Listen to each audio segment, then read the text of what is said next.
Mulane wonten desa separuh Muhammadiyah separuh NU. Nate ngundang kula malam 7 dina. Jare sing duwe gawe gak teko Gus wong-wong ditulis ngene. Mendoakan mayit di hari ke-7. Do teko kabeh mergo redaksine mendoa. Tidak ada menit tahlil bid'ah tapi nak mendoakan.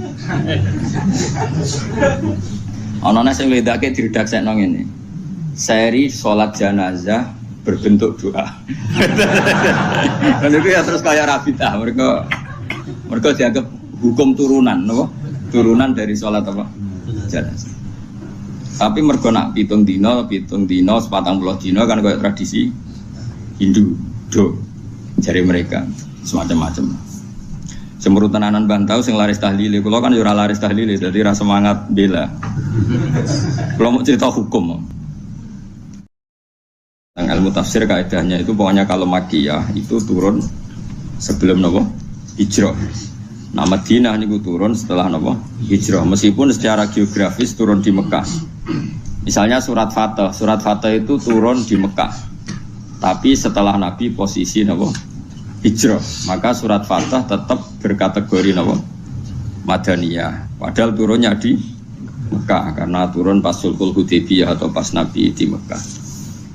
Kaidah Makkiyah juga sama, bisa saja Nabi pas jalan-jalan di Syam atau di mana kemudian ada surat itu maka berstatus Makkiyah asal periode itu sebelum apa? Hijrah. Kalau terang ulumul Quran. Imam Syafi'i ketika ngarang kitab Ar-Risalah itu karangan kaul jadid Imam Syafi'i. Niku memulai dengan kalimat kula jeeling wal kufar sinfani, orang kafir itu ada dua. Ketika Nabi menjadi Nabi, diutus jadi Nabi, itu orang kafir itu ada dua jenis. Satu jenis yang tidak ahli kitab. Ini ku kafir Mekah, jadi tidak Nasrani juga tidak Yahudi. Bahasa yang kayak saya itu non Semitik, bahasa yang kayak non Semitik, tidak punya kitab samawi. Ini penting ya. Kedua kafir Semitik. Ini ku kafir-kafir yang punya kitab, yaitu Yahudi dan Nasrani. Ini bahasa agama. Nah bahasa negara ya nggak ada, bangsa Indonesia nggak ada bahasa kafir, semuanya warga Indonesia.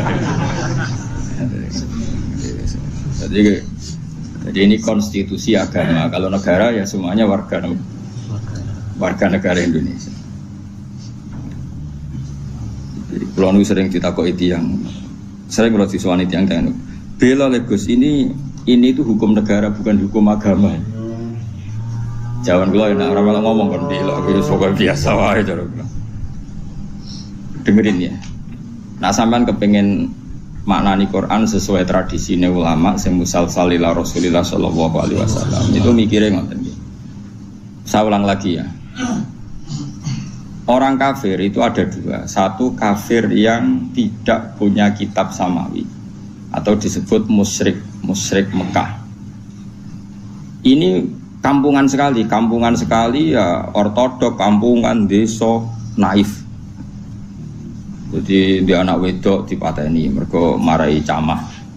Gak kena dijak perang, gak kena dijak mergawe.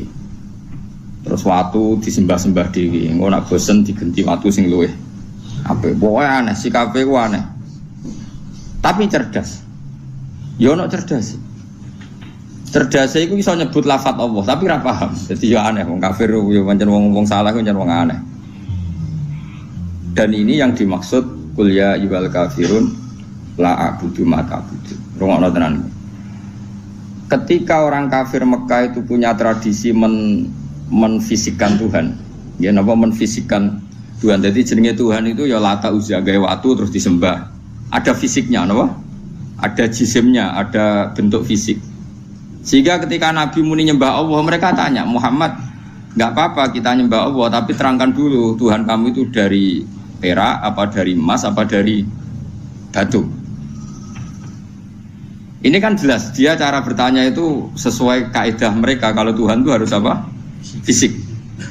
Terus Kanjeng Nabi dikan dawuh Allah qul ya ayyuhal kafirun la a'budu ma ta'budun, saya tidak menyembah apa yang kalian sembah, yaitu bebatuan tadi. Andai kan orang kafir ini kok kafir Yahudi, tentu nggak ada ayat la abudu mata budun, karena orang Yahudi itu penyembah Allah, yaitu mereka nyebut Yahweh.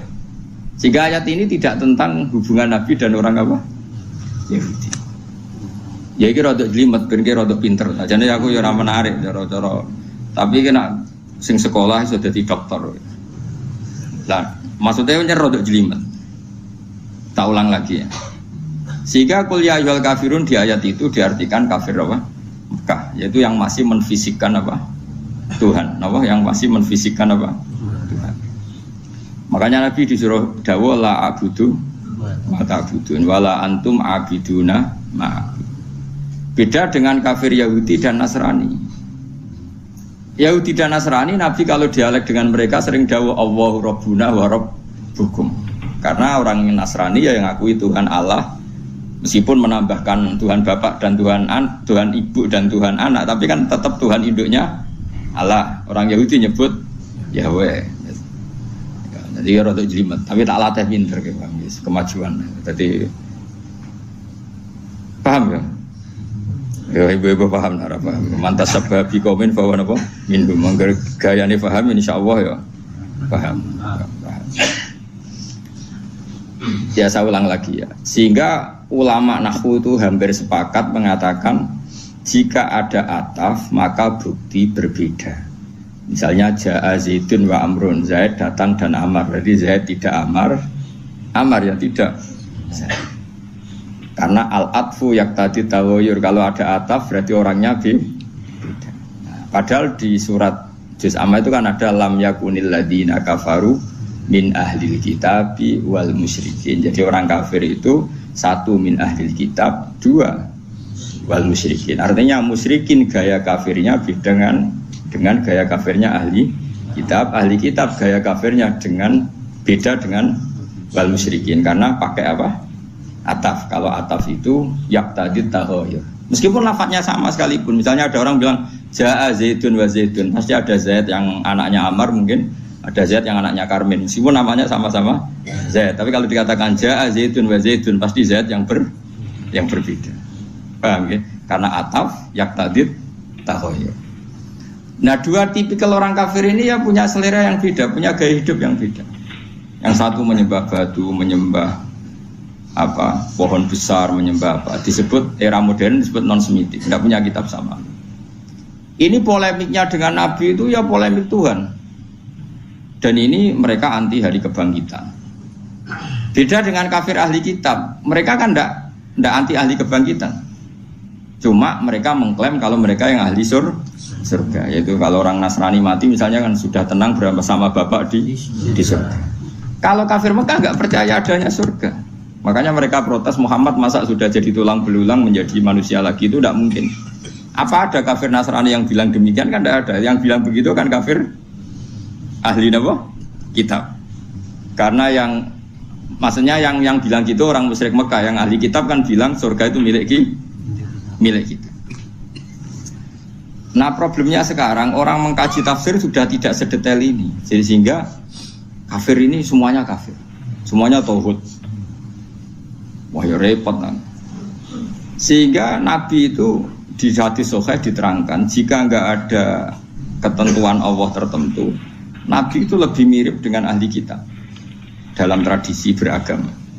Karena ahli kitab sudah banyak benarnya itu menuhankan Allah, percaya adanya surga dan neraka, percaya adanya hisab dan sebagainya. Meskipun nanti juga tetap ada perbedaan dengan Islam, tapi ini kan saya cerita. Nah, surat-surat Makkiyah itu surat yang tidak membicarakan kafir ahli kitab. Sehingga mereka masih diperkenalkan Allah itu siapa yang menciptakan langit dan bumi. Kalau orang kafir ahli kitab sudah tahu Allah itu Tuhan mereka. Bahkan mereka ada yang bilang bapak mereka dan yang mewariskan surga tanpa syarat. Makanya agama Kristen itu menarik karena orang Islam sudah kiai, sudah ngaji masih takut su'ul khotimah. Kalau mereka apapun perilakunya asal mati sudah bersama bapak di surga. Jadi promosinya lebih menarik karena kalau kita kan enggak, sudah Islam, sudah soleh, gue jalalan ngalor ngidul ora mesti bermusuhan. Ketua partai Islam bisa ketangkep nang Islam. Oh itu kan repot, wis ketua partai pinggir gambare Ka'bah cek ora mesti. Nah kalau mereka enggak mesti apa? Masuk surga. Kita enggak, sudah kiai di murid swida ewu iso miber kabeh cek sul khotimah cara kiai jenenge kiai sapa? Persis. Dadi loro. Dadi wong Islam ku loro. Kalau mereka enggak, mbok berdua, mbok narkoba, mbok pengedar narkoba, asal mati ya bersama Bapak di surga. Nah,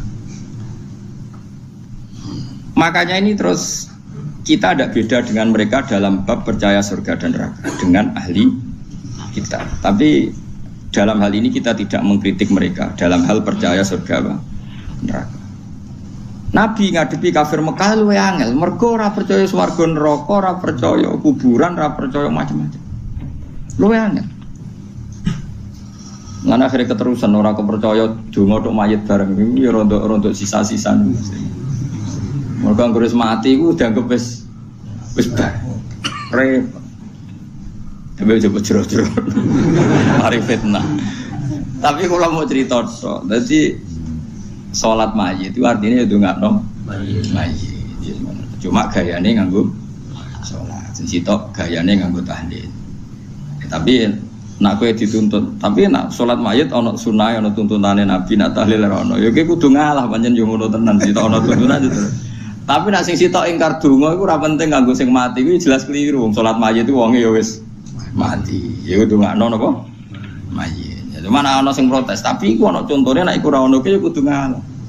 Tapi kono ya kudu ngalah, nak ngono iku jenenge ndongakno. Mulane wonten desa separuh Muhammadiyah separuh NU. Nate ngundang kula malam 7 dina. Jare sing duwe gawe gak teko Gus wong ditulis ngene. Mendoakan mayit di hari ke-7. Do teko kabeh mergo redaksine mendoa. Tidak ada menit tahlil bid'ah tapi nak mendoakan. Ana nek sing wedake diredaksekno ngene. Seri salat jenazah berbentuk doa. Kan itu ya terus kayak rabitah mereka dianggap hukum turunan, no? Turunan dari sholat apa? Jenazah. Tapi mereka nak pitung dino, 40 dino kan kayak tradisi Hindu, do jari mereka semacam-macam. Semurut tenanan bantau sing laris tahlil, kalau kan ora laris tahlil, jadi rasa semangat bela. Kalau mau cerita hukum. Ini penting kalau terangkan. Jadi kafir ahli kitab itu lebih terpelajar. Sehingga diberi penghormatan Allah, kita masih boleh makan sembelian mereka. Jadi misalnya orang Nasrani atau Yahudi nyembelih sapi, tentu yang materinya sudah halal. Seorang lagi yang materinya sudah halal, itu halal.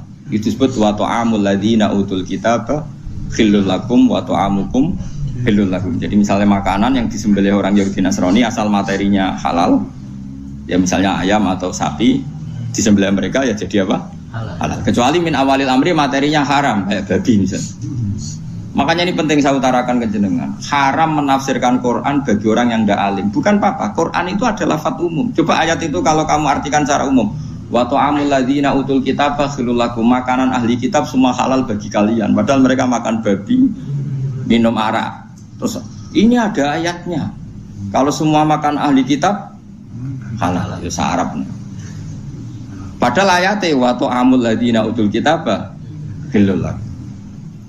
Maknanya di situ adalah makanan yang dari jenis halal kemudian disembelih oleh mereka dan menyembelihnya sesuai syariat kita, misalnya memotong hulkum wadijen sesuai persyaratan dalam apa? Penyembelihan. Itu halal. Tapi kalau yang disembelih orang Majusi haram. Karena apa? Di hati ahli kitab ini masih ada Allah. Ada kalimat apa? Allah. Meskipun dia tadi yang Nasrani nambahi 2 jadi salisu salasa, yang Yahudi ngeklaim Tuhan hanya milik mereka. Mergo balik malih teng kafir ahli kitab. Apa kafir nama? Mekah. Itu disebut lam yakunil ladzina kafaru min ahli kitab ana wal musyriki. Jadi sama-sama kata kafir itu beda-beda. Dan nanti khitab ke kafir Mekah itu beda dengan khitab ke kafir apa? Medina. Kalau kafir Medina itu wa qalu la yadkhulul jannata illa man kana hudan aw nasara tilka amanihum. Orang Yahudi bilang surganya milik mereka, orang Nasrani bilang surganya milik mereka. Kalau orang Mekah kan nggak pernah bilang begitu karena percaya surga saja enggak. Jadi mirip PKI, kafir Mekah itu mirip PKI. Pokoknya mirip ateis.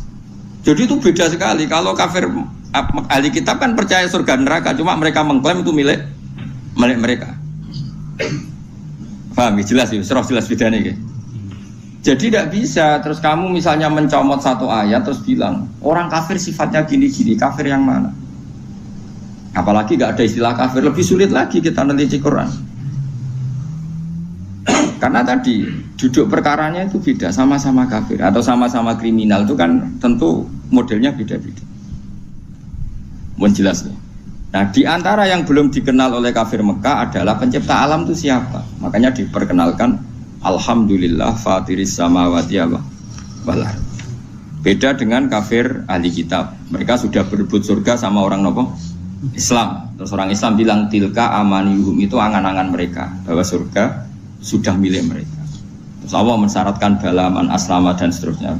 Surga itu bagi mereka yang berserah diri, yang iman, yang macam-macam. Ini jelas ya.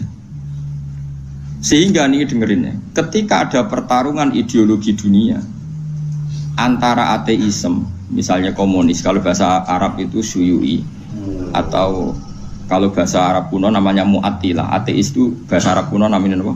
Mu'attilah, orang yang tidak percaya Tuhan. Kalau bahasa Arab modern sekarang namanya syuyu'i, apa? Syuyu'i, karena komunis rata-rata berfaham apa? Sosialis. Makanya disebut syuyu'i. Syuyu'i sama rata, sama rasa, dari kata syuyu. Syuyu'i sepodo wae.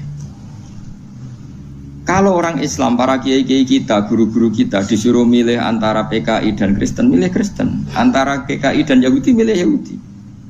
Kebetulan Indonesia agak tahu Yahudi, nah alhamdulillah. Sehingga ketika mendirikan negara ini, Kristen Katolik diterima sebagai warga negara, tapi PKI komunis tidak disisahkan sebagai sebagai ideologi di Indonesia. Karena ateisme adalah meruntuhkan semua tatanan agama, karena tidak ada Tuhan, tidak ada surga, tidak ada neraka, tidak ada hisab. Sementara Kristen tidak percaya Yesus, cek sungkan, orang yang maling sungkan Yesus, cek ada yang disungkani. Yahudi tidak masuk karena secara fisik memang tidak ada di Indonesia.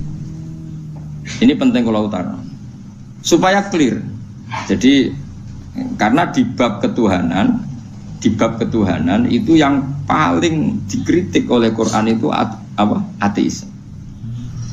Kalau orang Yahudi Nasrani itu dibenarkannya itu masalah jumlah. Masalah apa?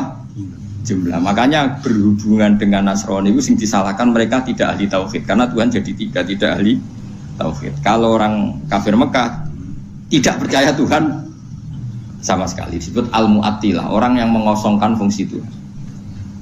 Makanya nanti cara khitab itu beda-beda. Nah, beda-beda ini disebut laqad kafaral ladina qalu innahu salisun salasa. Laqad kafaral ladina qalu innahu wal masih ibnu Maryam. Jadi sama-sama kafir tapi cara kafirnya beda-beda. Nanti punya akibat khitabnya juga beda. Nah, lalu kalau jenengan tanya, lalu cara mengislamkan mereka bagaimana? Ya tentu itu hanya ikhtiar, kabeh ana takdire pangeran. Carane beda-beda. Kafir Mekah carane Islam luwih naif. Luwih lucu. Jadi ana sing lagi nyembah berhala, jebule iku pas sampai itikaf nyembah berhala niku ana luwak nguyah ning ndase. Nangis. Ya ilahun ya bulu ahli sa'laban. Mosok pangeran putri mau duyoi rumah. Terus marani Kanjeng Nabi, "Mat, ketoke bener pangeran, Mat. Pangeranku iku kacau, Mat. Trimo duyoi." Jadi carane Islam ku yo naif-naif, maksudnya ku ya mergo yo saking mau sih. Jadi ana sing sembah niku roti kok makanan, bareng lesu dipangan. Aku masuk Islam lagi, pangeranku sentek. Gaya pangeran itu roti, barang lesu akhirnya dipangan. Mana meneh dua pangeran disembah, dipuji-puji ning kamar. Anake masuk Islam. Barang anake masuk Islam, pangerane mau dibuak ning comberan. Cara saiki ning sampah, ning tong sampah. Lah dhisik iku ana sampah sing mahdhaful khat, wong khat nak buak barang nang kono. Bareng dibuak, bapake ngamuk di pangeranku, kula buak ning tong sampah. Dinteni ning Bu. Bareng gak iso tangi dhewe. Pangeran kok ora tangi dhewe dinteni. Pangeran kok ning sampah ya kok tenang ae itu. Anake ditakoki, "Kowe pangeranmu sapa?" jari Muhammad. Allah yang punya aras yang di langit sana. Ya sekandakno Muhammad, aku nganggo pangeran iku kowe gitu. Karena ya tadi persaingannya masih tentang Tuhan. Beda persaingan dengan orang Nasrani tentang klaim. Tentang apa? Tuhan ini milik siapa? Nah, cara wong liberal kan milik bersama. Akhirnya rano Kristen, gak ono kafir. Tuhan milik bersama itu cara ilmu hakikat, tapi asal dunia itu pasti ada klaim. Ada apa? Nasrani mengklaim Allah itu Tuhan mereka, sehingga mereka masuk surga tanpa syarat. Orang Islam ya mengakui itu Tuhan mereka, cuma orang Islam lebih sopan. Tetap butuh amal soleh, butuh husnul khotimah, macam-macam. Lalu Nabi terbaik siapa? Orang Islam yakin Nabi terbaik Nabi Muhammad, orang Nasrani Nabi Isa, orang Yahudi Nabi Isa. Sehingga ketika periode Madinah, itu anggar jotos-jotosan itu perkara itu. Jare wong Yahudi yo. Wah, Musa nabi paling keren. Wah, ono nabi koyo Musa. Sing jare wong Islam, nabi paling keren Muhammad, gak ono nabi koyo apa? Jotos-jotosan. Nah ini ketok bijakin nabi bareng sahabatnya jotos-jotosan. Kenapa kok jotos-jotosan? Niku Kanjeng Nabi niku darani Musa luwih afdal timbang jenengan. Tapi apa jawabannya Nabi? La tufaddiluni ala Musa. Wis kowe ora perlu mulya-mulyakno aku berlebihan ngalahno Musa. Musa mbek aku sak level. Jadi Nabi ora kok muni aku luwih afdal timbang Musa, ya wis ra apa-apa no muji Musa, wong iku ya tak puji. Mbek wong Nasrani ya begitu itu kearifane Rasulullah. Dan itu mengundang simpati karena Nabi tidak kumo luhur langsung bilang bener kowe, Musa iku anak buahku iku ora tau. Ora ono.